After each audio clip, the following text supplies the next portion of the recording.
¿Realmente tengo que perdonar a mis padres?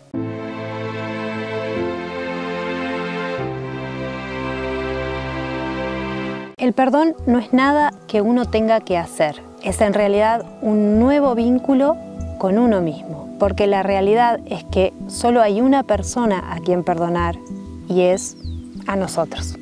Hay que sanar no la relación, sino el vínculo ese que existe entre nuestros padres y nosotros. Y para ello necesitamos de una gran herramienta, que es la comprensión. Porque necesitamos estar en paz con lo que haya pasado. Necesitamos estar en paz con nuestro pasado. Y la comprensión nos ayuda a ver con claridad. Nos ayuda a comprender que nuestros padres también sufrieron y por lo general no tenían ninguna herramienta para lidiar con esas emociones. No tenían herramientas para cambiar, entonces no pudieron hacerlo de otra manera, de otra forma. Pero seguramente quisieron con todas sus fuerzas hacer lo mejor posible, por criarnos de la mejor manera posible, con la información que ellos tenían hasta ese momento, como lo estamos haciendo nosotros con nuestros hijos. Ellos también fueron heridos, ellos también pasaron por dolor y por diferentes circunstancias, igual que nosotros, o quizás peor. No sabemos lo que realmente tuvieron que vivir, lo que realmente tuvieron que atravesar. Entonces lo que podemos hacer es dejar de juzgar lo que hicieron con nosotros, pero en realidad es por nosotros mismos. Juzgarnos nos hace mucho daño, nos llena de rencor y nos envenena el corazón y nos pone en un lugar de víctimas, siempre. Y eso nos resta poder. No podemos asumir nuestra vida adulta. Entonces no podemos ser quienes realmente queremos ser, que es quienes somos en esencia. Quedamos atrapados en el pasado, en un niño dolido, en un niño necesitado, que está encerrado en sí mismo, que solo hace lo que esperan los demás que haga, para recibir atención, aprobación. Por eso ver con compasión y con comprensión nuestro pasado nos ayuda a liberarlo, a quitarlo de nuestra espalda, a que sea más ligero nuestro camino. Nos quita ese peso enorme que llevamos hasta la adultez, hasta que nos damos cuenta que somos adultos y somos responsables de nuestra propia vida y que cada decisión que tomemos va a influir sobre el mañana, sobre nuestro futuro, sobre nuestro día a día. Por eso, sanar ese vínculo de padres e hijos, sanar ese vínculo con nuestro papá, con nuestra mamá, no implica tomar una acción, como por ejemplo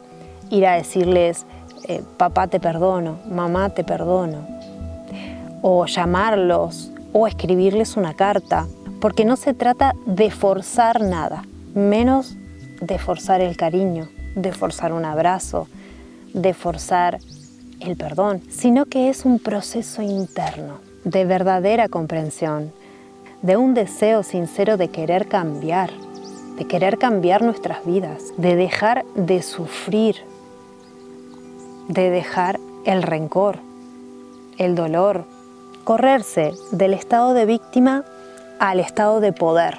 Yo puedo, yo quiero, y aceptar mi vida y mi historia tal cual fue, y aceptar mi vida tal cual es. Aceptar mi historia y amarla, porque gracias a esa historia hoy soy la persona que soy. Y fue fundamental ese camino para desarrollar mis dones. Por eso, para desarrollar nuestro propósito, es importante aceptar esa historia y verla con objetividad y con claridad para poder entender quién soy. Respetar tus tiempos.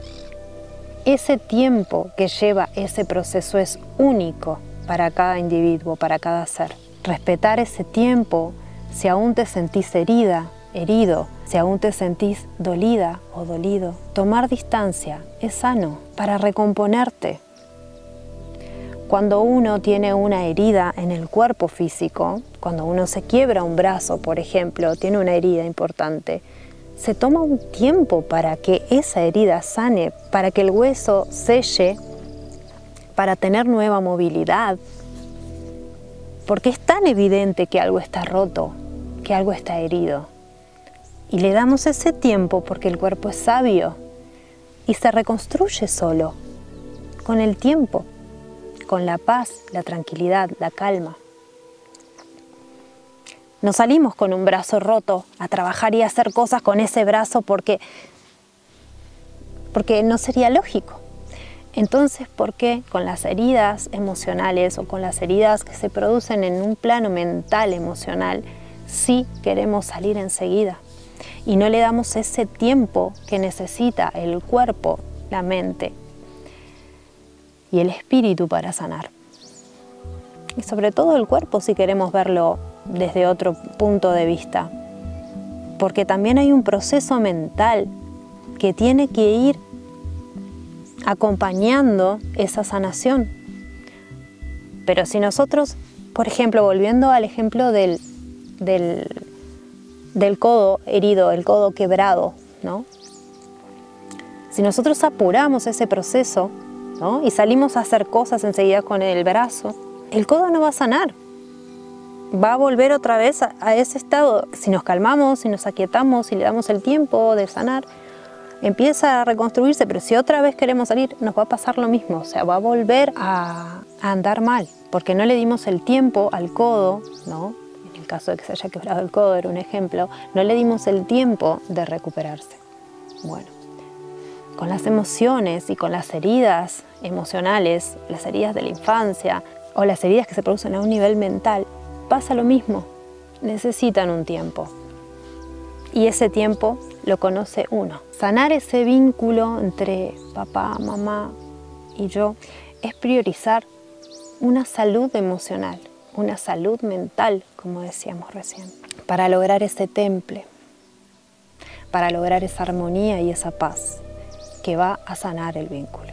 Alejarte de relaciones tóxicas sin sentirte culpable y estar siempre disponible al amor, al diálogo, a empezar de nuevo, las veces que sea necesario, a estar en presencia, en claridad, tener claridad, a estar en otra frecuencia, una frecuencia elevada. Podés empezar las veces que sientas, las que sean necesarias para sanar. Por eso en sí no es necesario ir a perdonar o sanar esa relación, sino sanar el vínculo interno, estar en paz con el pasado, perdonarnos a nosotros mismos por no ser quienes queremos o sentimos ser y ser de una vez esa persona que cuando cerramos los ojos vemos. Nosotros tenemos un anhelo de nosotros mismos cuando cerramos los ojos. Ese es nuestro ser esencial, esa es la persona que verdaderamente somos, aceptando el pasado tal cual es y el presente tal cual se va manifestando en nuestra vida, siempre guiándonos por la paz y el amor en nuestro corazón.